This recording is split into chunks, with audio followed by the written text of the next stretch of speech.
Moins d'une semaine après sa rupture avec son ex, cette femme tomba sous le charme d'un nouveau collègue de travail. Par rapport à son ex, ce collègue était non seulement beau, mais aussi très confiant. Becky se sentait aussi timide qu'une adolescente amoureuse pour la première fois, oubliant complètement Zach. Cette nuit-là, alors que Zach vivait en secret dans le grenier de Becky, il rangeait l'espace lorsqu'il perdit accidentellement un tournevis.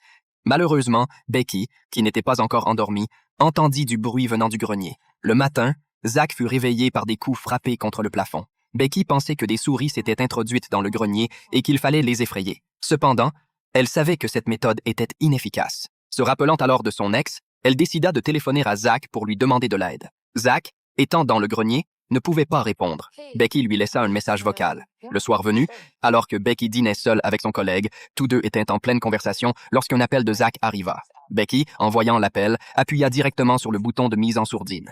En colère, Zach renversa les bijoux sur la table. Plus tard, Becky remarqua les bijoux éparpillés au sol et la photo de famille remise en place sur le réfrigérateur. Cependant, elle ne pensa pas à Zach, mais supposa plutôt que sa fille était mécontente de l'expulsion de Zach et avait réagi de manière rebelle. Le lendemain, Becky fit appel à une société de dératisation. Zach, voyant le camion de dératisation garé en bas, s'effraya et se cacha dans un coin sombre du grenier. Heureusement, les employés étaient très négligents, jetant un coup d'œil rapide avant de partir. Un voisin âgé s'approcha pour s'informer de la situation. Becky lui expliqua qu'il n'y avait pas de souris, seulement 2 ampoules à remplacer et qu'un électricien viendrait s'en occuper. L'homme âgé, voulant économiser de l'argent à Becky, lui proposa de changer les ampoules lui-même. Becky refusa poliment, mais il n'écouta pas et monta chez elle avec son matériel. Ce qu'il ne savait pas, c'est que son désir d'aider allait lui coûter la vie. En entrant, il rencontra Zach qui s'apprêtait à sortir.